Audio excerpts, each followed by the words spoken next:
Hello दोस्तों, welcome to commerce nation या in with confidence. My name is Aman. दोस्तों आज अपने अकाउंटेंसी का सेकंड चैप्टर है, ठीक है ना। आज हम लोग अपने सेकंड चैप्टर के ऊपर डिस्कस करेंगे। अपने सेकंड चैप्टर का नाम है दोस्तों बेसिक अकाउंटिंग टर्म्स। दोस्तों किसी भी चैप्टर को पढ़ने से पहले अपने को पता होना चाहिए कि हम लोग पढ़ने क्या जा रहे हैं। अगर आपको ये बात पता ही नहीं कि आप लोग पढ़ने क्या जा रहे हो तो आपको चीज़ें कम समझ में आएंगी, ठीक है। तो इस चैप्टर का नाम है बेसिक अकाउंटिंग टर्म्स। दोस्तों होता क्या है कि जब भी कोई सब्जेक्ट को हम लोग पढ़ते हैं ना, तो हमको उस सब्जेक्ट के अंदर कुछ वर्ड्स होते हैं जिनके बारे में पता होना चाहिए। जैसे जो नॉन कॉमर्स का बंदा है, जो नॉन कॉमर्स का बच्चा है या बंदा कह लो, तो भैया अगर उसको बोलोगे एसेट्स तो उसको कम समझ में आएगा, लायबिलिटीज नहीं समझ में आएंगी, कैपिटल क्या होता है, एक्सपेंसेस क्या होते हैं, एक्सपेंडिचर क्या होता है, गेन क्या होता है, प्रॉफिट क्या होता है, उसको थोड़ा सा कम समझ में आएगा क्योंकि उसने इन सब वर्ड्स को सुना नहीं है। अगर आप किसी लोग से बोलोगे कि कैपिटल का मतलब क्या होता है तो वो समझेगा कैपिटल मतलब किसी भी क्या बोलते हैं कंट्री का कैपिटल कौन होता है, ठीक है ना, तो वो ऐसे समझेगा। तो वो लेकिन यहाँ पे कॉमर्स में कैपिटल का मतलब होता है वो पैसा जो बिजनेसमैन ने अपने बिजनेस के अंदर इन्वेस्ट किया है। The money which is invested by businessman in their business is known as capital. तो भैया लेकिन अब एक नॉर्मल इंसान कैपिटल का मतलब क्या समझेगा, राजधानी। तो भैया अब अपने को बहुत सारे ऐसे टर्म्स हैं जिनके बारे में पता होना चाहिए कि अकाउंटिंग में कौन कौन से टर्म्स होते हैं, क्योंकि बाई चांस आपसे एग्जाम में कुछ भी पूछ सकता है, ठीक है। तो आपको प्रॉपर नॉलेज भी हो जाएगी और अपने एग्जाम के पॉइंट ऑफ व्यू से सारे टॉपिक्स भी कवर हो जाएंगे। क्योंकि जब आप लोग डेप्रिसिएशन पढ़ोगे तो उसमें एक्सपेंसेस की बात आएगी, एक्सपेंडिचर की बात आएगी, आप लोग फाइनेंशियल स्टेटमेंट एनालिसिस पढ़ोगे वहाँ गेन की बात आएगी। तो वो चीज़ें आपको पता होनी चाहिए। अगर कोई वर्ड आपके सामने आए तो आपको उसका मतलब पता होना चाहिए, ठीक है। तो यही है इस चैप्टर का काम। इस चैप्टर का कोई स्पेसिफिक काम नहीं है, बस ये आपको क्या करेगा, जो टेक्निकल वर्ड्स हमारे कॉमर्स में अकाउंटेंसी में होते हैं, कोशिश करेगा कि साइड आपको टर्म्स को बता दे। आपको किसी भी शब्द का गलत मतलब ना पता हो, सही मतलब पता होना चाहिए, ठीक है। तो दोस्तों सबसे पहले तो अपना जो वर्ड है उसका नाम है भैया बिजनेस ट्रांजैक्शन। तो ये तो सबको पता होगा कि बिजनेस ट्रांजैक्शन क्या होता है, ठीक है ना। अब business transaction is an economic activity of the business that changes it's financial position. Business transaction business में होने वाले लेन देन को कहते हैं जिसके कारण बिजनेस की फाइनेंशियल पोजीशन चेंज हो जाती है, ठीक है ना दोस्तों। फाइनेंशियल पोजीशन मतलब बिजनेस की एसेट्स और लायबिलिटी चेंज हो जाते हैं, ठीक है। एग्जांपल परचेज ऑफ गुड्स, अगर हमने गुड्स को परचेज किया, मेरे पास गुड्स आ गया और कैश चला गया, ठीक है, एंड सेल गुड्स को बेचा। एंड दोस्तों इसके कुछ फीचर्स भी होते हैं, तो फीचर्स हम लोग देख लेते हैं। यहाँ पे क्या फीचर्स है, पहला है it is an economic activity. दोस्तों मैंने आपको बताया है इकोनॉमिक एक्टिविटी वो होती है जो कि पैसा कमाने की जाती है। तो ये क्या है, इकोनॉमिक एक्टिविटी होती है जो कि मनी के टाइम में होती है, it is entire between two parties. भैया कोई भी ट्रांजेक्शन अगर होगा कम से कम दो पार्टी होनी ही चाहिए, एक खरीदने वाला एक बेचने वाला। It affect accounting equation of any business. भैया किसी भी बिजनेस का अकाउंटिंग इक्वेशन होता है assets equal to liability plus capital. क्या होता है, assets equal to liability plus capital. तो भैया जब भी कोई बिजनेस का ट्रांजेक्शन होता है तो या तो एसेट्स बढ़ेगी या तो घटेगी, या तो लायबिलिटी बढ़ेगा या तो घटेगा, या तो कैपिटल बढ़ेगा या तो घटेगा। तो भैया ये बिजनेस का कोई भी ट्रांजेक्शन मतलब कि अगर आपका बिजनेस है, कोई भी आप ट्रांजेक्शन करोगे, सपोज कि आपने सामान खरीदा अगर आपने, तो आपके पास से कैश कम होगा, स्टॉक बढ़ जाएगा, तो आपका जो अकाउंटिंग इक्वेशन है वो अफेक्ट होगा, ठीक है ना। ट्रांजैक्शन में भी एक्सटर्नल और इंटरनल, जो भी ट्रांजैक्शन हो रहा है लेन देन, या तो वो एक्सटर्नल होगा या तो वो इंटरनल होगा। एक्सटर्नल का मतलब बिजनेस के बाहर वालों से, इंटरनल मतलब बिजनेस के अंदर, ठीक है। आपको समझ में आ गया। अब दोस्तों यहाँ पे आते हैं, अब ये बिजनेस ट्रांजैक्शन क्या होता है समझ में आ गया। अब आता है इवेंट। अब भैया ये इवेंट क्या होता है, इवेंट, तो ये आपको इवेंट के बारे में पता होना चाहिए। अब भैया ये कोई गुरु रंधावा का इवेंट नहीं है कि जहां जाके आपको नाचना है, समझ में आ गया। ये है इवेंट, किसी भी ट्रांजैक्शन का जो इफेक्ट होता है ना। मैं आपको सिंपल भाषा में समझाता हूं। अगर मान लो मैंने 1 लाख का कोई सामान खरीदा और उसको 1,50,000 का बेच दिया, ठीक है। मेरी कॉस्ट कितनी थी, 1 लाख, और मैंने 1,50 का बेच दिया। जो 50,000 मुझे प्रॉफिट हुआ है वो हो गया मेरा इवेंट, और 1,50,000 का बेचना ये हो गया बिजनेस ट्रांजैक्शन। जो मैंने बेचा है 1,50,000 का वो हो गया बिजनेस ट्रांजैक्शन, और जो 50,000 का प्रॉफिट हुआ है बिजनेस ट्रांजैक्शन में वो हो गया मेरा इवेंट। बिजनेस ट्रांजैक्शन के जो अफेक्ट्स होते हैं, जो उसके असर होते हैं, जिनका नतीजा कह सकते हो, जिनके नतीजे, उसको बोलते हैं इवेंट। यहाँ पे देख लेते हैं, तो event is the result. Event क्या होता है, नतीजा होता है, कॉन्सिक्वेंस होता है किसी भी ट्रांजैक्शन का। ओके। एग्जाम्पल, याम ने बिजनेस को स्टार्ट किया विद कैपिटल ऑफ 5 लाख रुपए। भैया याम ने 5 लाख रुपए लगा के, कैपिटल मतलब होता है वो पैसा जो बिजनेसमैन अपने बिजनेस के अंदर लगाता है, ठीक है ना। ओके, तो याम ने बिजनेस के अंदर कैपिटल इन्वेस्ट किया 5 लाख रुपए का। ही परचेज गुड्स, उसने 4 लाख का गुड्स परचेज किया फॉर कैश एंड बेच दिया 3/4 of the goods of the 3,80,000, उसने 3,80,000 बेच दिया। तो ही पे उसने 20,000 का क्या किया, गोडाउन का एंड भी दिया है। तो भैया यहाँ पे देखो क्या किया, यहाँ पे बहुत सिंपल सा है कि याम ने बिजनेस स्टार्ट किया 5 लाख रुपए का, उसने गुड्स परचेज किया 4 लाख रुपए का, 3/4 मतलब 75% उसने गुड्स बेच दिया 3,80,000 का, और उसने 20,000 गोडाउन का एंड भी पे किया है। तो अब देखो, investment of 5 lakh in the business, ये क्या है, ट्रांजेक्शन है। परचेजिंग ऑफ गुड्स 4 लाख, ये भी क्या है, ट्रांजेक्शन है। मेकिंग कैश से 3,80,000 का सामान बेच दिया कैश में, ये भी ट्रांजेक्शन है। पेमेंट ऑफ गोडाउन एंड 20,000 का, ये भी क्या है, ट्रांजेक्शन है। तो इवेंट क्या है, देखो इवेंट आए प्रॉफिट 60,000 कैसे कंप्यूट किया गया है, जो कॉस्ट ऑफ परचेज है 4 लाख का 3/4, 3 लाख रुपए का सामान बेचा कितने का गया था, अब देखो सामान बेचा गया 380 का, 3 लाख का सामान जिसपे आपका गोडाउन का रेंट माइनस कर ऐड कर दोगे तो 320 आ गया। 380 का सामान यहाँ पे कॉस्ट अपनी कितनी आई है, 320 आई है, और बेचा गया कितने का, 380 का बेचा गया है। तो जो ये 60,000 है ये क्या है, अपना प्रॉफिट है, ये क्या है, अपना प्रॉफिट है। तो भैया किसी भी बिजनेस के ट्रांजेक्शन के होने के कारण जो भी अफेक्ट होता है उसी को बोलते हैं इवेंट। तो यहाँ पे 60,000 क्या है, अपना प्रॉफिट है, ठीक है। यहाँ पे थोड़ा घुमा के बताया, बट सिंपल सामान को मैंने खरीद के बेच दिया प्रॉफिट पे, प्रॉफिट मेरा क्या हो गया, इवेंट हो गया। ओके, आपको ये भी समझ में आ गया होगा। अब दोस्तों हम लोग आते हैं नीचे। अब दोस्तों अकाउंट क्या होता है, अकाउंट, भैया आपने बहुत बार अकाउंट वर्ड सुना होगा कि भैया अकाउंट क्या होता है, ठीक है ना। इसका याम का अकाउंट, श्याम का अकाउंट, बैंक का अकाउंट। तो भैया ये अकाउंट होता क्या है, ठीक है। तो अकाउंट इन एक्चुअल प्रैक्टिस, भैया एक्चुअल में अगर प्रैक्टिस की बात की जाए, the individual transaction of like nature recorded, added या फिर सब्सट्रैक्टेड। अकाउंट एक ऐसी जगह होती है जहां पे किसी भी आइटम को रिकॉर्ड करते हैं, ऐड करते हैं, माइनस करते हैं, प्लस करते हैं। क्योंकि आप जब भी कोई ट्रांजेक्शन होगा उसको किसी जगह पे रिकॉर्ड करोगे, जिस जगह पे रिकॉर्ड करोगे उसको बोलोगे अकाउंट, ठीक है ना। Okay, such page is termed as account. Example, cash का जितना भी ट्रांजेक्शन होगा उसको कैश अकाउंट में रिकॉर्ड करोगे, याम के साथ जितना भी ट्रांजेक्शन होगा उसको याम के अकाउंट में रिकॉर्ड करेंगे। तो अकाउंट एक ऐसी जगह होती है जिस जगह पे कोई भी ट्रांजेक्शन अगर होता है, ऐड होया है, प्लस होया है, माइनस होया है, उसको वहां पे रिकॉर्ड करते हैं, ठीक है। तो अपना अकाउंट भी हो गया। अब दोस्तों कैपिटल क्या होता है, कैपिटल, कैपिटल का मतलब होता है बिजनेसमैन ने जो पैसा बिजनेस के अंदर इन्वेस्ट किया है। तो यहाँ पे हम लोग देख लेते हैं, तो रिफर टू अमाउंट मतलब कि वो पैसा, amount invested by the proprietor. Proprietor मतलब बिजनेसमैन इन द बिजनेस, जिसने इन्वेस्ट किया हुआ है। इट में भी वो कैश भी हो सकता है, कोई सामान मतलब पैसा हो सकता है, कोई गुड्स हो सकता है, या फिर एसेट्स भी हो सकता है। एसेट मतलब किसी टाइप की कोई संपत्ति, प्रॉपर्टी, ठीक है ना। Okay, it is liability of the business entity two is owner. भैया एक बिजनेसमैन ने अपने बिजनेस के अंदर कैपिटल लगाया, तो बिजनेस जो है वो एक आर्टिफिशियल पर्सन है और बिजनेसमैन एक नेचुरल पर्सन है। सपोज कि मेरा बिजनेस है, मैंने अपने बिजनेस में पैसा लगाया, तो मेरा बिजनेस एक आर्टिफिशियल पर्सन है, मैं कौन हूँ, एक नेचुरल पर्सन हूँ। तो मेरा बिजनेस सोचेगा कि भैया वो पैसा उसके ये लायबिलिटी है, उधार है, ठीक है ना, यही बात लिखी है। Also called internal liability owners equity. इसको हम लोग और क्या बोलते हैं, इंटरनल लायबिलिटी बोलते हैं, ओनर्स इक्विटी बोलते हैं, प्रोप्राइटर फंड बोलते हैं, नेट वर्थ बोलते हैं और नेट एसेट्स बोलते हैं। इतना सारा नाम है इसका, मतलब कैपिटल का इतना नाम है, सोचो। ओके, अब दोस्तों यहाँ पे एक इक्वेशन बताई गई है, एसेट्स, ये याद करियो, assets equal to liability plus capital, ये आप लोग याद करियो, assets equal to liability plus capital. तो भैया अगर मानो आपकी एसेट कितनी है, 100 रुपये की है, ठीक है ना, लायबिलिटी आपकी मान लेते हैं कि 40 की है, ठीक है ना। ओके, और आपका कैपिटल कितने का है, 60 का है।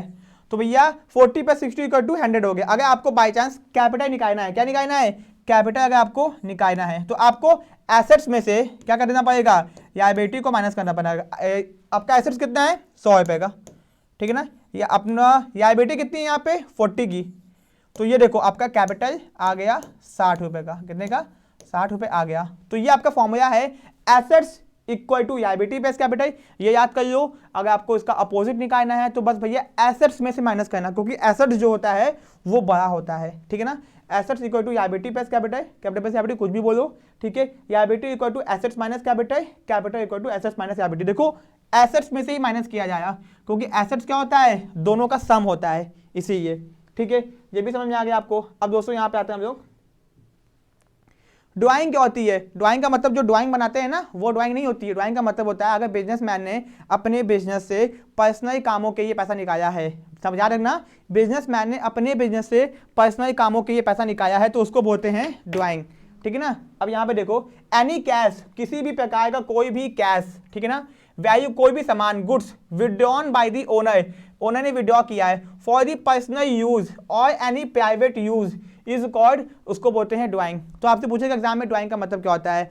बिजनेसमैन ने अगर किसी पर्सनल प्राइवेट काम के लिए पैसा निकाला है उसको ड्राइंग बोलते हैं, ठीक है। कभी आपको सुनाई दिया कि ड्राइंग, तो समझ जाओगे कि भैया बिजनेसमैन ने अपने पर्सनल काम के बिजनेस से पैसा निकाला है या फिर किसी सामान का इस्तेमाल किया बिजनेस के, ओके, ये हो गया। अब दोस्तों आते हैं लायबिलिटीज के ऊपर। ये लायबिलिटीज क्या होती है। लायबिलिटी मतलब होता है कि उधार, मतलब कि हमें दायित्व, एक बिजनेसमैन का दायित्व, माने मान लो किसी से 1 लाख रुपए का उधार लेके रखा हुआ है तो मेरी लायबिलिटी बनती है कि उसको हम उधार चुका दें। मेरा क्या बन गया वो 1 लाख रुपए, लायबिलिटी, दायित्व बन गया है, ओके। तो लायबिलिटी का मतलब होता है liability is the amount which businessman ओज, ठीक है ना। बिजनेसमैन, यहाँ पे आपका स्पेलिंग गलत है, आप इसको ठीक कर लो। बिजनेसमैन ओज टू आउटसाइडर, जो कि बाहर वाले से लेके रखा हुआ उसने, अमाउंट ऑफ प्रोप्राइटर, ठीक है ना। मतलब लायबिलिटी मतलब वो पैसा जो बिजनेसमैन ने बाहर वालों से लेके रखा हुआ उसको चुकाना है, ठीक है।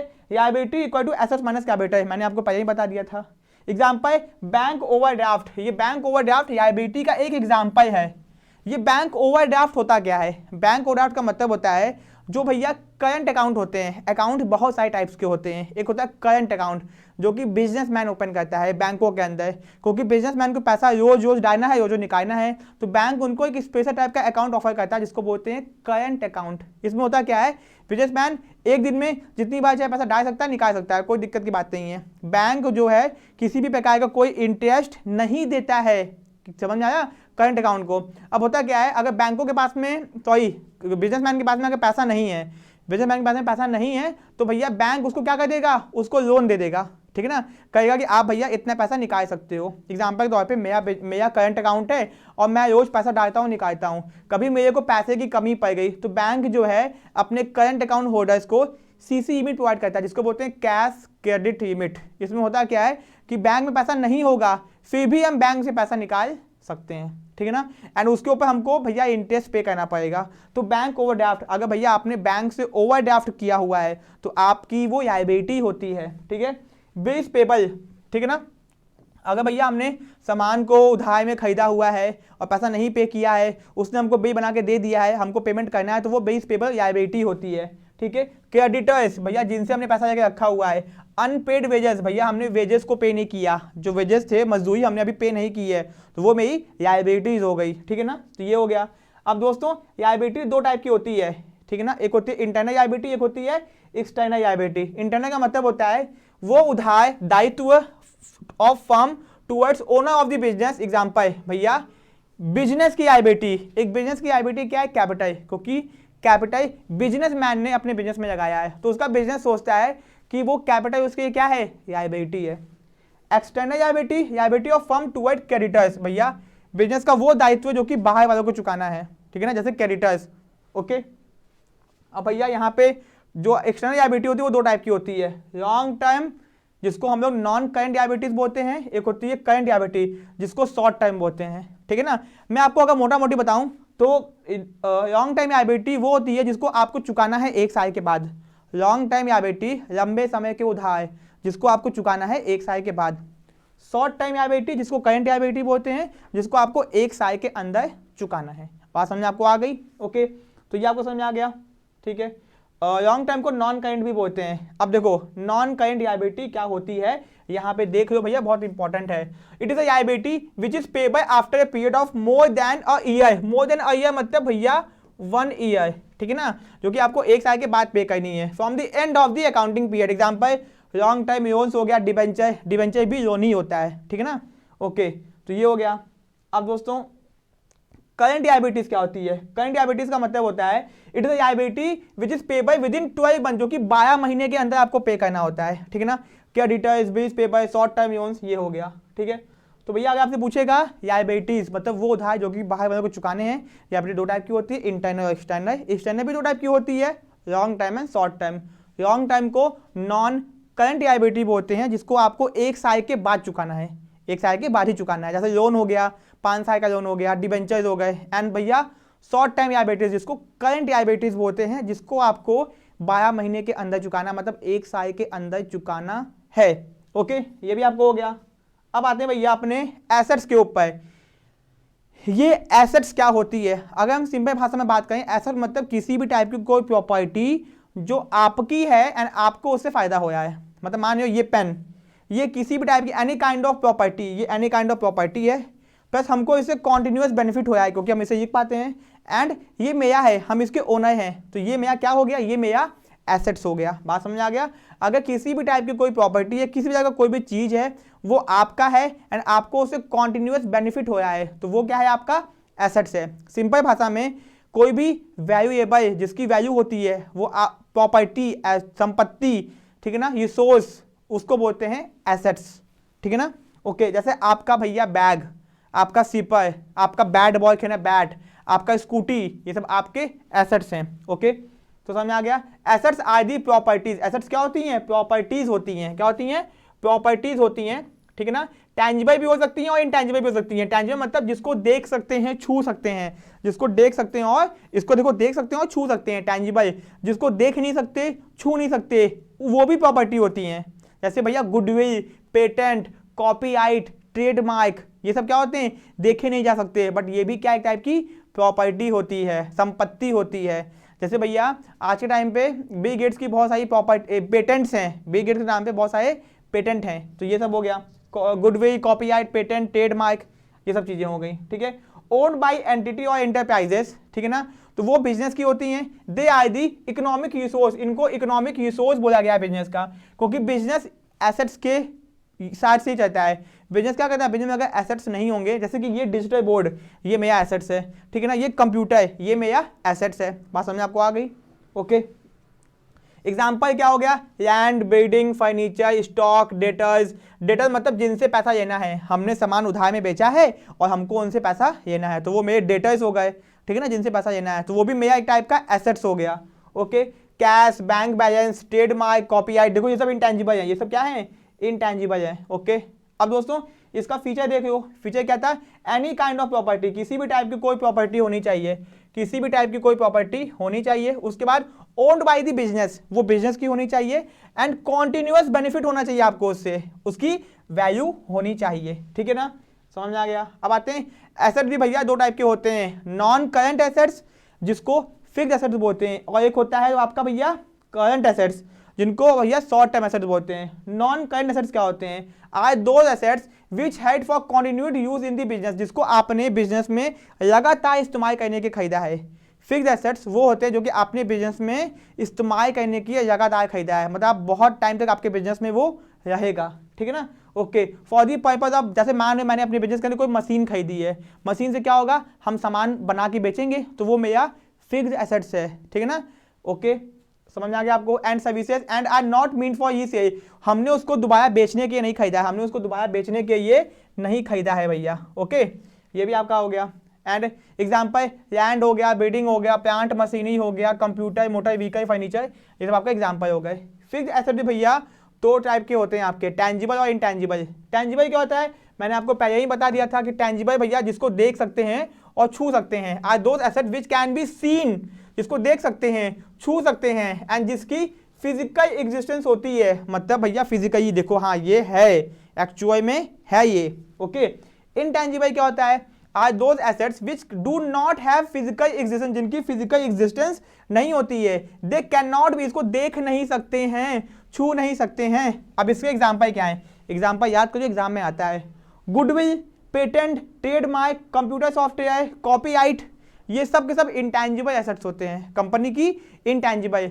मेरा कंपनी का नाम बहुत अच्छा है, बहुत फायदा हो गया उसको, कंपनी का नाम बन गया है, तो कंपनी का नाम उसकी गुडविल होती है, क्योंकि कंपनी अपने नाम से पैसा कमाती है। KFC कंपनी अपने नाम से पैसा कमाती है, मैकडोनल्ड अपने नाम से पैसा कमाता है, बाटा कंपनी अपने नाम से पैसा कमाती है। ठीक है, तो ये हो गया। अब भैया करंट एसेट्स क्या होते हैं?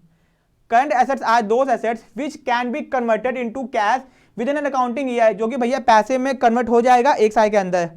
करंट एसेट्स वो एसेट्स होते हैं जो कि पैसे में कन्वर्ट हो जाएगा एक साल के अंदर। ओके, ऑल्सो कॉल्ड, इसको हम लोग शॉर्ट लिव्ड या फिर एक्टिव एसेट भी बोलते हैं। क्या बोलते हैं?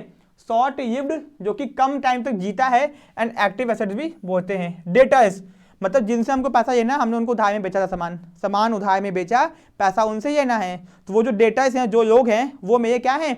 शॉर्ट टाइम एसेट्स हैं, क्योंकि उधार बेसिकली एक साल के अंदर की बेचा जाता है। किसी को आपकी दुकान है, आपने उधार बेचा तो 2 महीने, 3 महीने, 4 महीने की बेचोगे ना। ओके, समझ आपको आ गया? ओके, ये हो गया। बिल रिसीवेबल हो गया, स्टॉक हो गया। ठीक है, अब देखो ये बड़ी इंपॉर्टेंट चीज आपको यहाँ बताने जा रहे हैं हम, बहुत इंपॉर्टेंट है, इसको यहाँ पे ध्यान से देखना, क्योंकि दोस्तों देखो चीजें समझो तभी काम आएंगी। Current assets are also known as, इनको हम लोग फ्लोटिंग एसेट्स बोलते हैं। फ्लोटिंग, जो भैया फ्लोट करते जाते हैं, मतलब कभी कुछ तो कभी कुछ, मतलब कि एक एसेट्स जो है वो चेंज होता रहता है। कैसे चेंज होता है उसको हम लोग देखते हैं। ठीक है, current assets are floating assets, circulating assets, because these assets keep changing on continuous basis, क्योंकि वो चेंज होता रहता है। वो क्या होता रहता है? चेंज होता रहता है। कैसे? Example, cash is use to purchase goods, cash को हमने इस्तेमाल किया, पैसे को हमने इस्तेमाल किया गुड्स को परचेज करने के लिए, and it become our stock, वो क्या बन गया? हमारा स्टॉक बन गया। हमने पैसा खर्च किया, कैश मेरा एसेट्स है, हमने उसको खर्च किया, सामान को परचेज किया, तो स्टॉक, अब कैश क्या बन गया? स्टॉक बन गया। समझ आ गया? मतलब एक एसेट्स कन्वर्ट हो गया।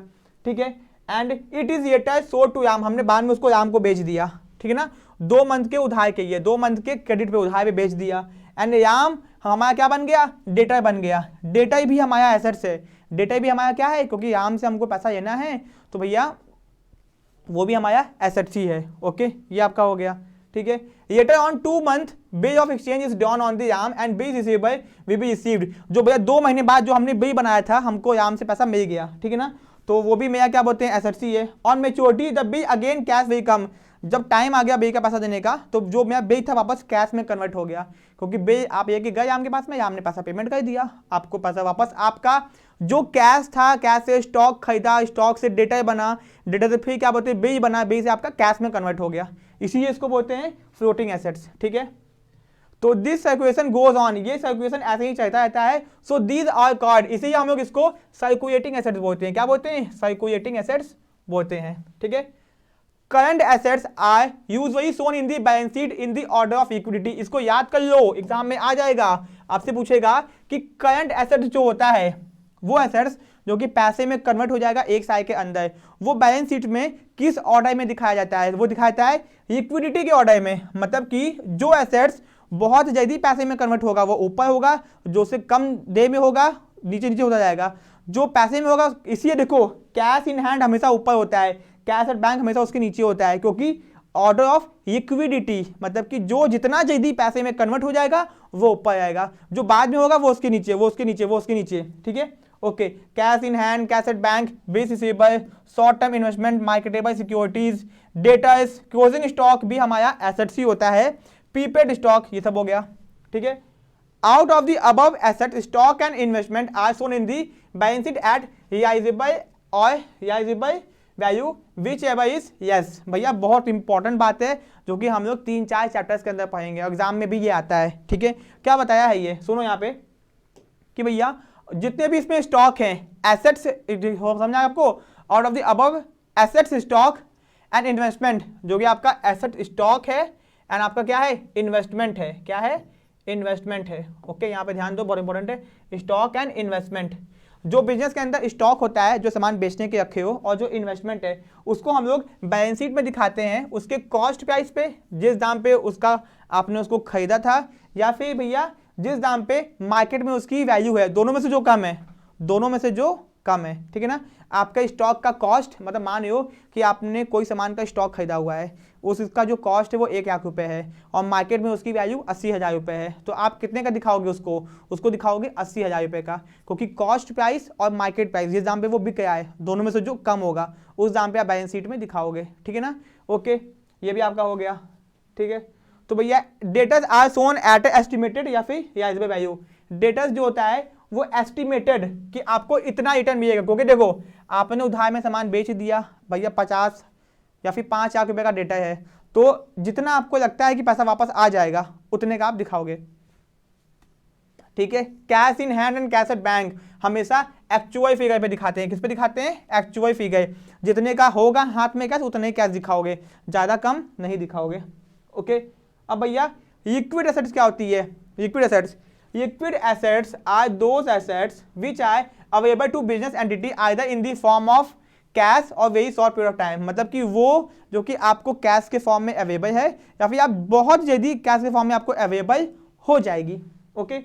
एग्जाम्पल कैश हो गया, कैश एट बैंक हो गया, पैसा बैंक में जाके तुरंत बैंक से निकाल लो। बिल रिसीवेबल, आपने भैया सामान बेचा उधार में, बिल आपके पास में है, आप जाके उससे पैसा मांगो, आपको पैसा वो दे देगा, बिल रिसीवेबल हो गया। डेटर्स हो गया, ठीक है ना, शॉर्ट टाइम इन्वेस्टमेंट हो गई, मार्केटेबल सिक्योरिटीज हो गई, except stock and prepaid expenses. भैया स्टॉक और प्रीपेड एक्सपेंसेस इसमें इंक्लूड नहीं होता है, ओके। अब दोस्तों यहाँ पे एक फॉर्मूला है, इसको देख लो, एग्जाम में आपके आया भी हुआ है, अकाउंटिंग रेशियो में पढ़ना अपने को इसमें, ठीक है। Liquid assets equal to current assets minus stock plus prepaid expenses, क्योंकि यहाँ बताया ना कि स्टॉक और प्रीपेड एक्सपेंसेस जो खर्चा आपने एडवांस में कर दिया है वो भी मेरा करंट एसेट्स होता है। क्या होता है? कुछ खर्चे थे हमने उसको एडवांस में कर दिए, तो भैया आप क्या है, वो मेरा एसेट बन गया। हमको उससे बेनिफिट नहीं होगा, क्योंकि बेनिफिट तो बाद में होगा ना, कोई खर्चा हमने एडवांस में कर दिया है, लेकिन ये मेरे लिक्विड एसेट्स में नहीं आता है, ठीक है ना। इसीलिए स्टॉक को और प्रीपेड एक्सपेंसेस को बाहर रखा गया है। तो लिक्विड एसेट्स का फॉर्मूला होता है जितने भी करंट एसेट्स हैं एक्सेप्ट, माइनस कर देना स्टॉक और प्रीपेड एक्सपेंसेस को, ठीक है ना। नीचे देखियो cash, bank, bill receivable, debtor plus marketable security, ठीक है, ये भी हो गया। अब दोस्तों फिक्टिशियस एसेट्स, जिसको नॉमिनल एसेट बोलते हैं, फिक्टिशियस एसेट्स या फिर नॉमिनल एसेट्स, ये क्या होते हैं? नाम मात्र के एसेट्स। इसको देखते हैं क्या होता है ये। भैया those assets which can not be realised in cash or no further benefit can be derived from this asset. भैया वो एसेट जो कि आपको ना ही वो पैसे में कन्वर्ट होंगे, ना ही आपको उनसे कोई बेनिफिट होगा। मतलब ऐसा एसेट्स, ऐसी संपत्ति जिससे आपको कोई बेनिफिट भी नहीं होगा और ना ही वो पैसे में कन्वर्ट होगा। फिक्टिशियस है, मतलब कंफर्म नहीं हो पाया एसेट्स है भी कि नहीं है। देखते हैं क्या है। सच assets include debit balance of profit and loss account, advertisement expenses. अब ये एडवर्टीजमेंट एक्सपेंसेस क्या है आपको हम समझाते हैं। मान लो कि आपने क्या बोलते हैं 5 लाख रुपए खर्च कर दिए एडवर्टीजमेंट के ऊपर, वो भी 5 साल के लिए। कितने साल के लिए? आपने 5 लाख रुपए खर्च कर दिए एडवर्टीजमेंट के ऊपर, टीवी पे आपका ऐड आएगा, तो भैया आपने 5 साल का खर्चा एडवांस में कर दिया है। अब भैया पहला साल बीता, तो पहले साल के एंडिंग में आप दिखाओगे अपने बिजनेस में, बैलेंस शीट में दिखाओगे 4 लाख रुपए का एसेट्स, 1 लाख रुपए का खर्चा। समझा गया? 1 लाख का खर्चा आपने 5 पूरा कर दिया है, लेकिन आप 5 पूरा खर्चा दिखा नहीं पाओगे। आप दिखाओगे 4 लाख का एसेट बचा हुआ है और 1 लाख का खर्चा हुआ। फिर दूसरे साल आप 1 लाख का खर्चा दिखाओगे, 3 लाख का एसेट दिखाओगे। तीसरे साल भी आप ऐसे करते जाओगे। बात समझ आई? मतलब खर्चा तो आप कर दोगे बट आप दिखा नहीं पाओगे कि खर्चा पूरा हो गया है। आपको धीमे धीमे उसको दिखाना पड़ेगा टाइम पीरियड के हिसाब से, ठीक है ना। ओके, ये हो गया, यही बताया है। दिस एसेट्स आर नॉट, ये एक्चुअल में एसेट्स होते नहीं है, बट इसको हम लोग एसेट्स की जगह दिखाते हैं। ये एसेट्स होते नहीं है, इनको एसेट्स की जगह पे दिखाते हैं। जैसे मैंने बताया ना, एडवर्टीजमेंट के ऊपर खर्चा कर दिए 5 लाख रुपए। अब भैया पूरा तो खर्चा आप दिखा नहीं पाओगे। पहला साल बीता, आपने 1 लाख का खर्चा दिखाया, 4 लाख का एसेट दिखाया। दूसरा साल बीता, आपने 1 लाख का खर्चा दिखाया, 3 लाख का एसेट दिखाया। एसेट दिखाया है बट वो एसेट्स है नहीं, उससे आपको कोई फायदा होता नहीं होगा। कहने के ये एसेट्स है बट वो एसेट्स नहीं है, इसी को बोलते हैं फिक्टिशियस या फिर नॉमिनल एसेट्स, ठीक है। एंड धीमे धीमे आप इसको क्या करोगे, प्रॉफिट एंड लॉस से कम करते जाओगे, ठीक है। अब भैया एक्सपेंसेस क्या होता है? एक्सपेंसेस मतलब होता है खर्चा। एक्सपेंसेस मतलब होता है खर्चे, छोटे छोटे खर्चों को एक्सपेंसेस बोलते हैं। तो इट इज द कॉस्ट, मतलब कि कोई भी कॉस्ट है, कॉस्ट जो कि आपकी इनकट मतलब होता है लगना, in producing the goods and service या फिर सेलिंग पर्पस, आपको सामान को बनाने में या फिर बेचने में जो भी खर्चा हो रहा है, कॉस्ट जगह है, उसको बोलते हैं expenses. Cost of goods sold, भैया सामान को बेचने में जो खर्चा हो गया। Amount paid for general business में जो जनरल खर्चा हो रहा है, जैसे किसी को स्याही पे किया है, रेंट पे किया है, एडवर्टीजमेंट स्टेशनरी, ये सब हो गया। डेप्रिसिएशन, डेप्रिसिएशन भी एक टाइप का खर्चा है, बस डेप्रिसिएशन नॉन कैश एक्सपेंसेस होता है। इसके ऊपर हम लोग डिटेल में डिस्कशन करेंगे, परेशान मत हो। डेप्रिसिएशन क्या होता है बहुत डिटेल में, पूरा एक चैप्टर है, 18 मेथड्स पढ़ने अपने को, 18 मेथड्स, ठीक है। तो decrease in the value of fixed assets use for the purpose of business is also an expense. किसी भी एसेट्स को जब हम लोग यूज करते हैं, फिक्स्ड एसेट्स को, उसकी वैल्यू कम होती जाती है, उसके ऊपर हम लोग डेप्रिसिएशन चार्ज करते हैं, तो ये भी एक खर्चा है, ठीक है। An amount of return of as a current assets से बैड डेप्ट, भैया हमने उधार में सामान बेचा, पैसा वापस नहीं आ पाया है, तो बैड डेप्ट मतलब कि पैसा नहीं आ पाया तो वो भी खर्चा है हमारे लिए। Cost of good sold charge debited to trading account why other expenses are debited to profit and loss account. भैया सामान को बनाने में कॉस्ट ऑफ गुड सोल्ड, सामान को बनाने में बेचने में जितना भी खर्चा होता है उसको डेबिट करते हैं ट्रेडिंग अकाउंट में, एंड जितने बाकी खर्चे होते हैं उसको डेबिट करते हैं प्रॉफिट एंड लॉस अकाउंट में। ये जो बात है आपको बहुत बाद में समझ में आएगी कि ये हम क्या बता रहे हैं, ठीक है, ओके। अब दोस्तों इनकम क्या होती है? इनकम, इनकम मतलब आप कहोगे जो पैसा हमने कमाया है वो मेरी इनकम है। तब भैया रेवेन्यू क्या होता है? तब भैया गेन क्या होता है? तब भैया प्रॉफिट क्या होता है? सबका अपना मतलब होता है बेटा, ध्यान दो यहाँ पे, ठीक है। इनकम, इनकम का मतलब होता है it is the amount of profit, जो कि आपने प्रॉफिट अर्न किया है ड्यूरिंग एन अकाउंटिंग ईयर। भैया उस आपने जो प्रॉफिट कमाया है उसको बोलते हैं income. Income is different from revenue. Income एक अलग चीज है, रेवेन्यू एक अलग चीज है। मतलब मान लो पूरे साल भर में हमने 2 करोड़ का सामान बेच दिया, 2 करोड़ का सामान बेच दिया और 2 करोड़ मेरे पास आया, तो 2 करोड़ मेरा रेवेन्यू हो गया। बट 2 करोड़ मेरा प्रॉफिट नहीं है, प्रॉफिट मेरा 50 लाख हो सकता है या फिर कम हो सकता है। जितने का हमने टोटल सेल किया है, जो सामान बेच दिया है, वो मेरा जो पैसा आया है टोटल, उसको बोलते हैं रेवेन्यू, ठीक है। Amount received from the sale of good, amount received from the sale of good is called revenue. सामान को बेच के जो पैसा हाथ में आया उसको बोलोगे revenue. And cost of good sold is called expenses. Cost of good sold, सामान को बेचने में जो भी खर्चा हुआ उसको एक्सपेंसेस बोलेंगे, ठीक है। Surplus of revenue over expenses, भैया जो ज़्यादा बच गया, रेवेन्यू ओवर एक्सपेंसेस, जितना खर्चा हुआ और जितना एक्स्ट्रा बच गया वो बोलो आपका क्या हो जाएगा? आपका हो जाएगा इनकम हो जाएगा। मतलब कि रेवेन्यू में से अगर एक्सपेंसेस को माइनस कर दो, अगर रेवेन्यू में से एक्सपेंसेस को माइनस कर देंगे तो आ जाएगा अपना इनकम, ओके, समझ में आ गया आपको। अब दोस्तों आते हैं प्रॉफिट क्या होता है? प्रॉफिट, प्रॉफिट को भी देख लेते हैं। It is the excess of total revenue over total expenditure. Total revenue जो आपका हुआ था एंड टोटल जो खर्चा हुआ था उसको माइनस कर दोगे तो आ जाएगा आपका प्रॉफिट, ठीक है ना। देखते हैं यहाँ पे, total revenue minus total expenses is known as profit. भैया प्रॉफिट, ओके भैया, एक होता है ग्रॉस प्रॉफिट, एक होता है नेट प्रॉफिट। अब ये क्या है? प्रॉफिट भी 2 टाइप का होता है, ग्रॉस प्रॉफिट, नेट प्रॉफिट। चलो देखते हैं। माने भैया कि आपने प्रॉफिट, सामान बनाया, बेचा, प्रॉफिट कमाया, तो अभी आपने बहुत सारे खर्चों को माइनस नहीं किया है। आपने जैसे कि डेप्रिसिएशन माइनस नहीं किया है, रेंट नहीं पे किया है अपने ऑफिस का, ठीक है। तो ये सब खर्चे से पहले जो भी आपको प्रॉफिट हुआ है उसको बोलोगे ग्रॉस प्रॉफिट। जब सारे खर्चों को माइनस कर दोगे, डायरेक्ट हुए हों चाहे इनडायरेक्ट हुए हों, जो बच गया उसको बोलोगे नेट प्रॉफिट। भैया जब जितने भी डायरेक्ट खर्चे, इनडायरेक्ट खर्चे, ठीक है ना, उसको माइनस करने से पहले जो प्रॉफिट आया है उसको ग्रॉस प्रॉफिट बोलोगे। जैसे कि भैया एडवर्टीजमेंट करने से पहले, इंश्योरेंस के पैसा देने से पहले, ऑफिस की लाइटनिंग से पहले, ठीक है ना, ट्रैवलिंग के खर्चे से पहले, उन सब के खर्चे से पहले जो प्रॉफिट हुआ है माइनस करने से पहले, वो हो गया आपका ग्रॉस प्रॉफिट। और ग्रॉस प्रॉफिट में से इन सब खर्चों को माइनस कर दोगे, जितने भी इनडायरेक्ट खर्चे हैं, तो वो आपका आ जाएगा नेट प्रॉफिट। मतलब आपने प्रॉफिट कमाया, प्रॉफिट में से जितने भी डायरेक्ट खर्चे हुए हैं, फैक्ट्री का खर्चा हो गया, ये सब खर्चा हो गया, वेजेस हो गए, इसको माइनस कर दोगे आ जाएगा ग्रॉस प्रॉफिट। और इनडायरेक्ट खर्चों को भी माइनस कर दोगे तो आ जाएगा नेट प्रॉफिट, ठीक है। तो यहाँ पे देख लो कि difference between sale revenue and cost of goods sold or services rendered is called gross profit, ठीक है। एंड नेट प्रॉफिट क्या होता है? Profit after deducting total expenses from the total revenue. Total खर्चों को माइनस कर दोगे टोटल रेवेन्यू में से। तो in case of total expenses are more than total revenue, अगर बाई चांस टोटल एक्सपेंसेस ज़्यादा हो गया, खर्चा ज़्यादा हो गया, रेवेन्यू कम हो गया, तो आपको क्या हो जाएगा? नेट लॉस हो जाएगा, नेट लॉस हो जाएगा, ठीक है, ओके। अब भैया गेन क्या होता है? गेन, गेन को भी यहाँ पे देख लेते हैं।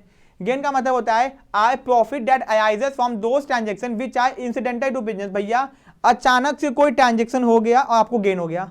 भैया एसेट्स कोई थी और आपने ज़्यादा महंगा बेच दिया, आपको जो महंगा बेच दिया वो आपका प्रॉफिट हो गया। अब पता नहीं था कि ज़्यादा महंगा बिक जाएगा, बट बिक गया और फायदा हो गया, ठीक है। The profit in the nature of gain of irregular और नॉन नेकिंग नेचर। गेन जो होता है वो बाय बाय नहीं होता, नॉन नेकिंग होता है, कभी कभी अचानक से हो गया, उसको बोलते हैं gain. Profit earn on the sale of investment, आपने इन्वेस्टमेंट कहीं की थी, उसको बेच दिया, आपको प्रॉफिट हो गया, तो ये आपका हो गया गेन, ठीक है। लॉस क्या होता है? लॉस देखियो, excess of expenses over revenue, आपने ज़्यादा खर्चा कर दिया और रेवेन्यू आपको कम हो गया। किसी भी सामान को बनाने बेचने में खर्चा ज़्यादा हो गया और कमाया कम, पैसा आया कम, तो वो क्या हो गया? लॉस हो गया, ठीक है ना, नुकसान।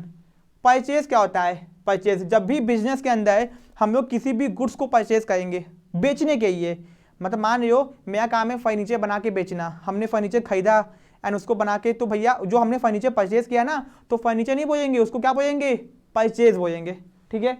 तो भैया the term purchase is use for purchase of goods. अगर आपने अपने बिजनेस के अंदर कोई भी गुड्स को परचेज किया है, गुड्स को परचेज किया है एंड उसी में आप डील करते हो, मतलब उसी को आप खरीदते बेचते हो, it may be cash purchase और क्रेडिट, चाहे उधार में खरीदे हो चाहे कैश में खरीदे हो, मतलब नहीं है, उसको आप क्या बोलोगे, गुड्स नहीं, परचेज ऑफ गुड्स नहीं बोलोगे, बोलोगे परचेज। सपोज कि मैंने मेरा फर्नीचर का बिजनेस है, मैंने लकड़ी खरीदी, तो आप ये नहीं बोलोगे वुड, वुड नहीं बोलोगे, आप क्या बोलोगे उसको, परचेज बोलोगे। गुड्स के बदले क्या बोलोगे, परचेज बोलोगे, ठीक है ना। मतलब वहां पे हम लोग गुड्स वर्ड इस्तेमाल नहीं करते हैं, गुड्स वर्ड के बदले इस्तेमाल करेंगे परचेज, ओके। लेकिन अगर वही सामान आपने अपने बिजनेस में इस्तेमाल करने के खरीदा है तो वो आपका एसेट्स हो जाएगा, ठीक है ना, एंड वो आप उसका नाम लिखोगे। सपोज मैंने फर्नीचर परचेज किया है बिजनेस में इस्तेमाल करने के लिए, तो फर्नीचर इस्तेमाल करोगे वर्ड, आप परचेज वर्ड इस्तेमाल नहीं करोगे। अगर कोई गुड्स परचेज किया है बिजनेस में बेचने के लिए, ठीक है ना, तो उसके लिए आप परचेज वर्ड इस्तेमाल करोगे, ओके। परचेज रिटर्न क्या होता है, हमने कोई सामान परचेज किया, हमने कोई गुड्स को परचेज किया एंड किसी कारण से वो खराब निकल गया, तो हमने उसको रिटर्न कर दिया।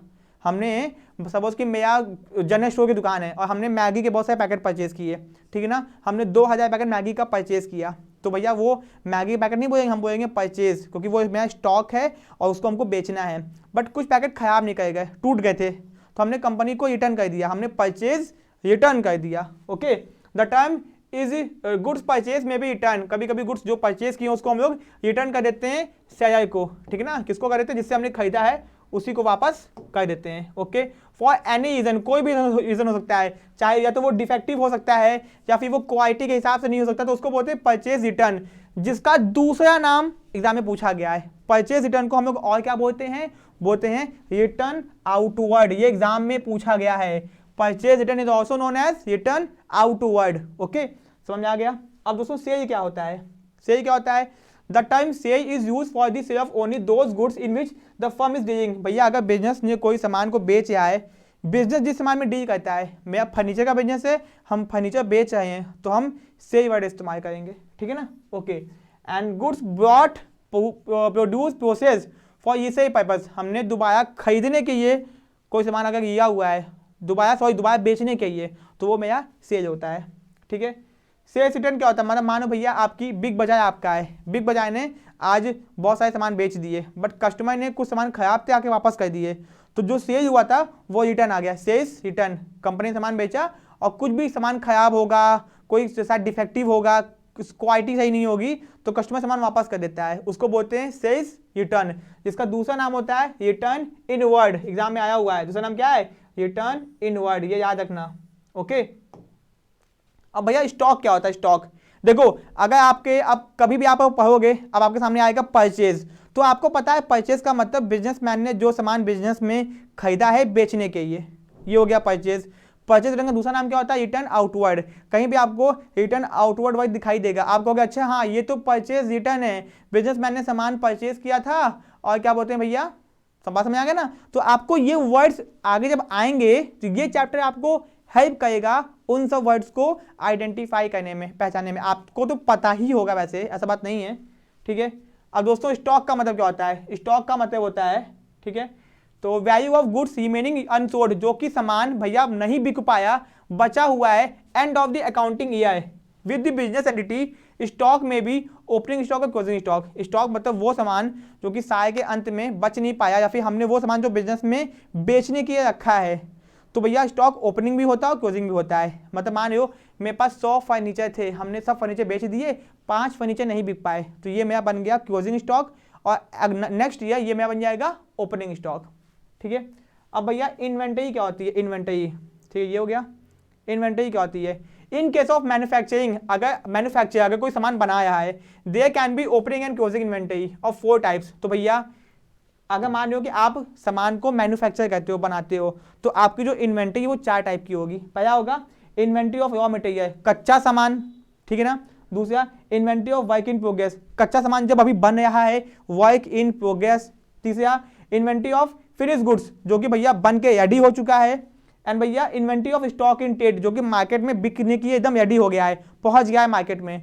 तो ये सब आपका इन्वेंटरी के अंदर आता है। तो इन्वेंटरी के अंदर आता है raw material, work in progress, finish goods and stock in trade, जो मार्केट में आ गया है, बिकने की ये रेडी है। ओके, ये आपका हो गया।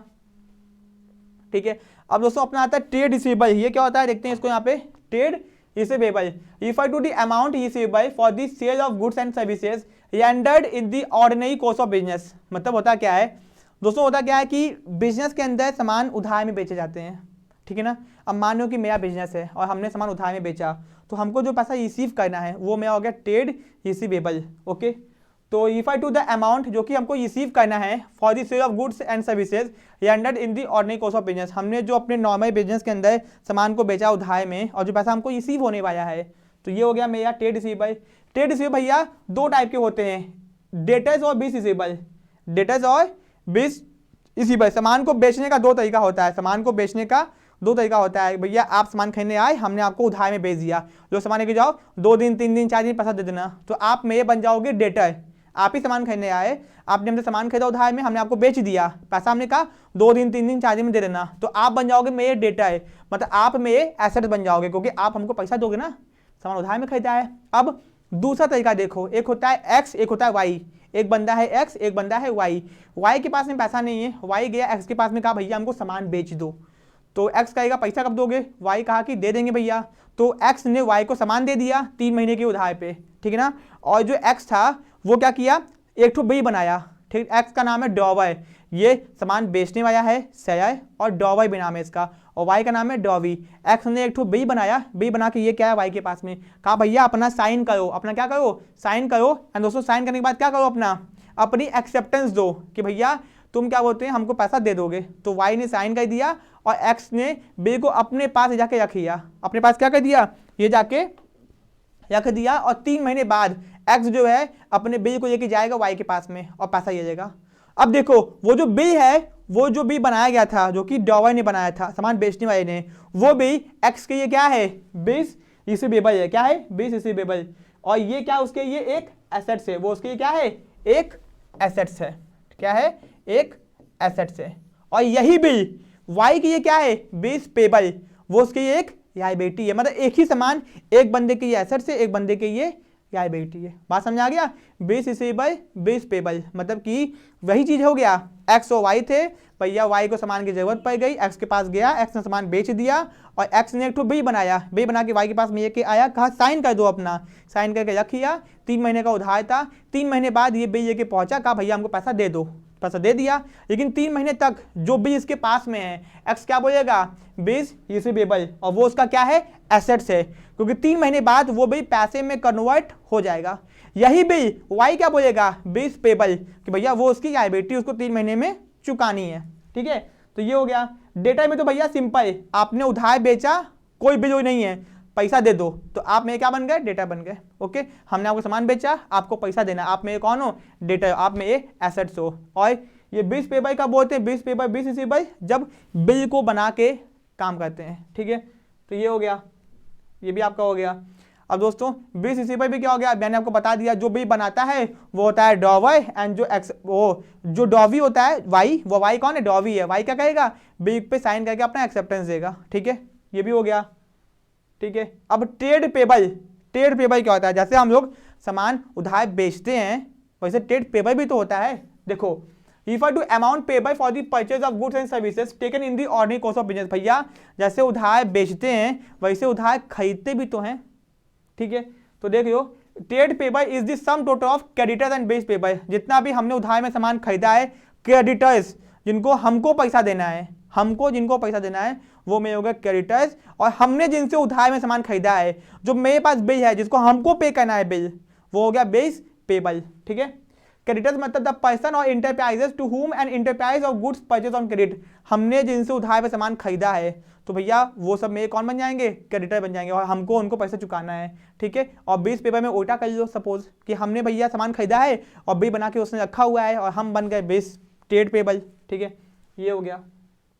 अब कॉस्ट का मतलब क्या होता है, कॉस्ट, कॉस्ट मतलब होता है खर्चा।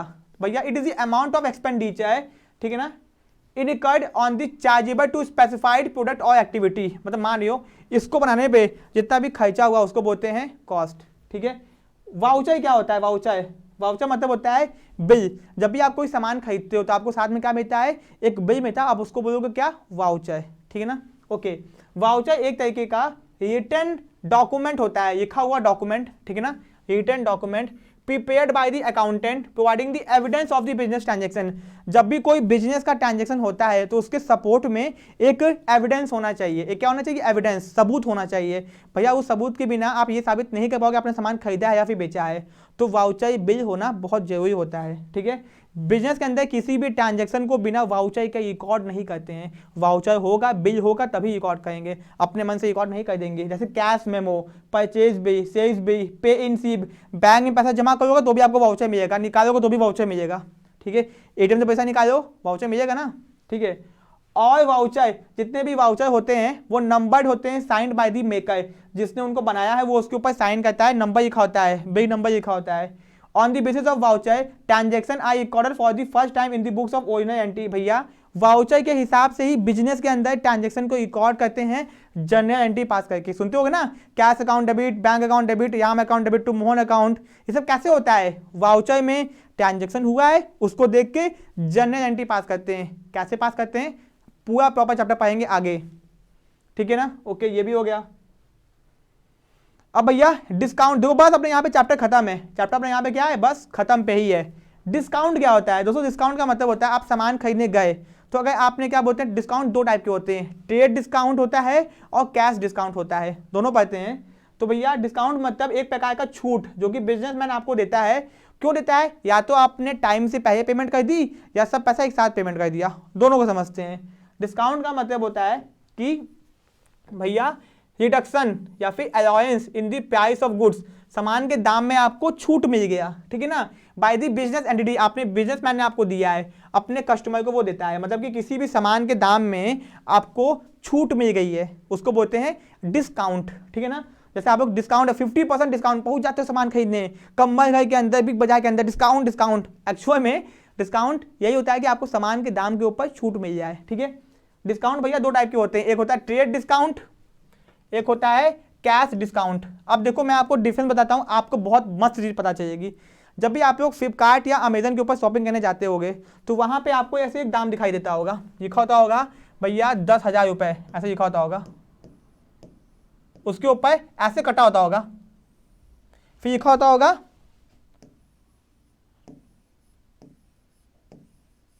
ऐसे लिखा होता होगा। तो देखो ये क्या है, अब आप जब आप सामान खरीदोगे ना, जब आपके पास सामान आएगा, जब आप बिल देखोगे ना तो आपको कहीं भी नहीं दिखा होगा कि सामान इतने का था और आपको इतने का मिल गया, आपको बिल केवल इतने का आएगा, आपको बिल केवल इतने का आएगा।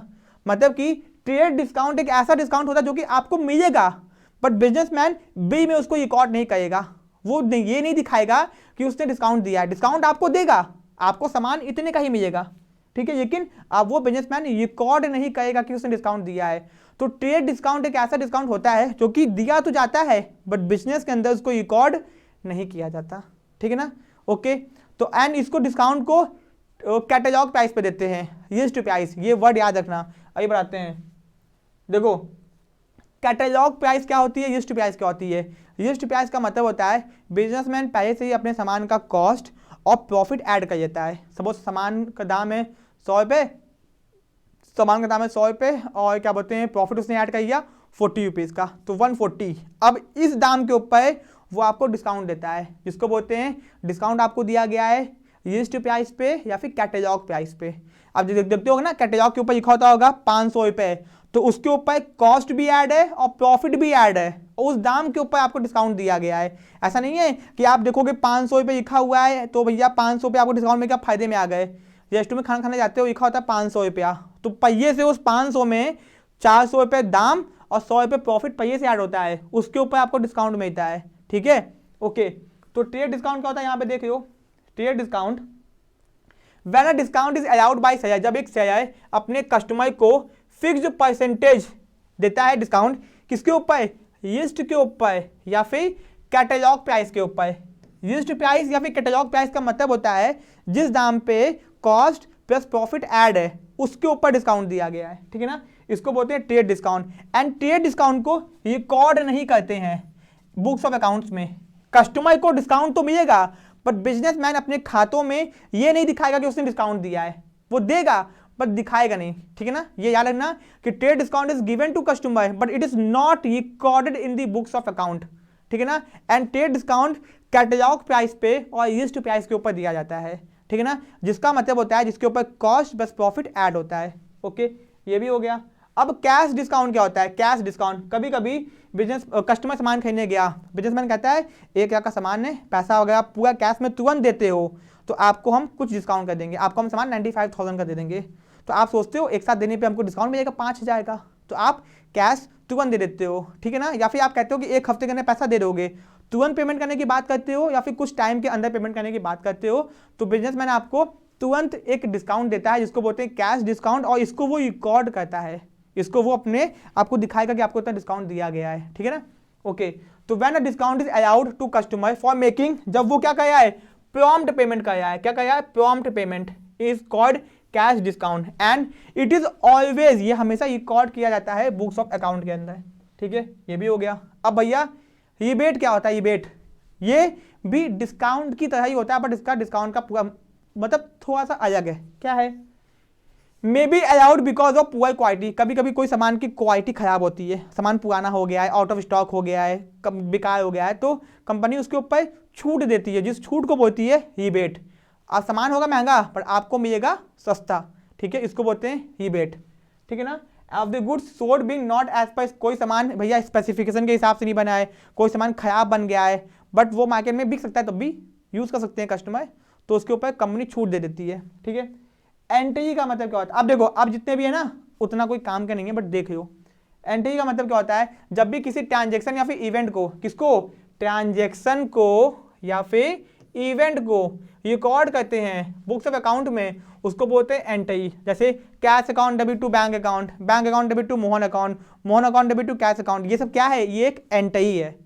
एंट्री की मदद से ट्रांजेक्शन को रिकॉर्ड करते हैं, जर्नल एंट्री। ओके, अब भैया एंटिटी, आपको बहुत बार एंटिटी वर्ड सुनाई देगा। ये क्या होता है? Means economic unit which perform economic activity like Tata, मतलब बिजनेस को यहाँ पे एंटिटी बोला गया है, किसी भी बिजनेस को यहाँ पे एंटिटी बोला गया जो कि सामान को बना के बेच रहे हैं, पैसा कमा रहे हैं, एंटिटी। डेबिट क्रेडिट, ये डेबिट क्या होता है? डेबिट जो वर्ड है वो इटालियन वर्ड है डेबिटो, क्या वर्ड है? डेबिटो। एंड जो क्रेडिट वर्ड है उसका मतलब होता है इटालियन, ये भी वर्ड है क्रेडिटर। ओके ओके, आपको समझ में आ गया होगा, ठीक है। और कहीं कहीं पे ये लैटिन वर्ड से भी आया हुआ है, तो अभी हम लोग उसको आगे देखेंगे, ठीक है। अब भैया लाइव स्टॉक, कभी कभी आपको क्वेश्चन में या फिर कहीं दिखाई देगा लाइव स्टॉक, तो भैया ये जिंदा जीव जंतु होते हैं, डोमेस्टिक एनिमल्स होते हैं, क्योंकि किसी किसी बिजनेस के पास, जैसे कि भैया अमूल कंपनी के पास में बहुत सारी गायें हैं, तो गायें उनकी एसेट्स हैं, और वो उनको एसेट्स नहीं बोलेगा, लाइव स्टॉक बोलेगा, क्योंकि वो जिंदा, लाइव मतलब जिंदा एसेट्स हैं जो कि चलते फिरते हैं। ओके, तो domestic animals such as cattle हो गया, हॉर्स हो गया, ये सब हो गया। सॉल्वेंट, सॉल्वेंट कौन होता है? आपको एग्जाम में कहीं या फिर दिख गया सॉल्वेंट, सॉल्वेंट वो होता है जो कि अपने उधारों को चुकाने की पोजीशन में होता है। सॉल्वेंट उस इंसान को कहते हैं कि आर यू सॉल्वेंट, मतलब कि क्या आप अपने उधारों को चुकाने की पोजीशन में हैं। तो सॉल्वेंट जो भी होता है वो अपने उधारों को चुकाने की पोजीशन में होता है, वो अपने उधारों को आराम से चुका देता है। इनसॉल्वेंट, जो भैया बिजनेसमैन कंपनी अपने उधारों को चुकाने की पोजीशन में नहीं होती है, वो अपने लायबिलिटीज को नहीं चुका पाती है या पोजीशन में नहीं होती है, उसको बोलते हैं इनसॉल्वेंट। सॉल्वेंट वो होता है जो कि अपने उधारों को चुकाने की पोजीशन में होता है, इनसॉल्वेंट जो पोजीशन में नहीं होता है। बैड डेप्ट कौन होता है? बैड डेप्ट, भैया सामान हमने उधार में बेचा और हमको पैसा नहीं आ पाया, तो वो मेरा हो गया बैड डेप्ट, वो उधार जो कि बैड हो गया, खराब हो गया, ठीक है। बैड डेप्ट is the amount that has become irrecoverable, जो कि अब आपको रिसीव नहीं होगा, अब आप उसको रिसीव नहीं कर पाओगे, इरिकवेबल है फ्रॉम द डेटर, क्योंकि आपने उसको उधार में सामान बेचा, अब ये पैसा नहीं दे पाया क्योंकि ये इंसॉल्वेंट हो गया है, डूब गया है, पैसा चुकाने की पोजीशन में नहीं है। तो जो डेटर था जिसको आपने सामान बेचा वो इंसॉल्वेंट हो गया, अब वो आपका क्या बन जाएगा? बैड डेप्ट बन जाएगा, उधार, बेकार का उधार जो कि आपको रिसीव नहीं होगा, ठीक है ना। एंड ये आपके, ये बैड डेप्ट क्या होता है? एक लॉस होता है। क्या होता है? एक लॉस होता है। आपने सामान उधार में बेचा, अब वो पैसा नहीं चुका पाया, तो बैड डेप्ट हो गया। टर्नओवर, टर्नओवर मींस का मतलब होता है total sale made in the particular period, आपने टोटल जितना सेल किया है एक साल के अंदर, ठीक है ना, उसको बोलते हैं टोटल कितने का सामान बेचा है, उसको बोलते हैं आपका टर्नओवर है, पूछे ना आपका टर्नओवर कितना है, 200 करोड़ का टर्नओवर है भाई का। तो भैया भाई का टर्नओवर 200 करोड़ का है, इसका मतलब भाई ने एक साल के अंदर 200 करोड़ का सामान बेच दिया है, प्रॉफिट 200 करोड़ नहीं है, ठीक है। तो आपको समझ में आ गया होगा, ठीक है दोस्तों। ये था अपना पूरा चैप्टर, हमने पूरे चैप्टर को बहुत ही अच्छे तरीके से पाई है, सारे हमने पॉइंट्स पाइए कि भैया कौन कौन से पॉइंट्स थे, एक भी पॉइंट हमें उन्हें लेफ्ट नहीं किया है, ठीक है ना, एक भी पॉइंट हमें उन्हें लेफ्ट नहीं किया है, सारा चैप्टर अपना खत्म हो गया यहाँ पे। तो हम लोग यहाँ पे अपने इंडेक्स को देख लेते हैं। अपना जो इंडेक्स है, अपना जो यहाँ पे इंडेक्स है, इस इंडेक्स में अपना ये चैप्टर कंप्लीट हो गया भाई, ये चैप्टर कंप्लीट हो गया, एकदम बहुत ही अच्छे तरह से कंप्लीट हो गया था। एंड दोस्तों अपना ये भी लगता है इसको कुछ बीमारी लग गई है, ये चैप्टर अपना कंप्लीट हो गया है। एंड दोस्तों बेसिक अकाउंटिंग टाइम्स, जो अपना बेसिक अकाउंटिंग टाइम्स है दोस्तों, वो भी कंप्लीट हो गया, ठीक है। ये चैप्टर बस आपको हेल्प करेगा कि आने वाले जो भी टॉपिक्स हैं वो आपको पता हो। क्या देगा भैया, इनसॉल्वेंट क्या होता है आपको पता है, सॉल्वेंट क्या होता है आपको पता है, मतलब सब चीजें आपको पता होंगी, डेटर्स क्या होते हैं, ड्राइंग क्या होता है, बैड डेब्ट क्या होता है, चीजें आपको पता होंगी। ऐसा नहीं कि आप सुनोगे भैया ये क्या है हम सुने ही नहीं, तो चीजें आपको पता होंगी। जैसे आप डॉक्टर तो हो नहीं, तो डॉक्टर के बहुत सारे वर्ड्स होते हैं जो कि आपको नहीं पता, जब डॉक्टरी करोगे पता चल जाएगी।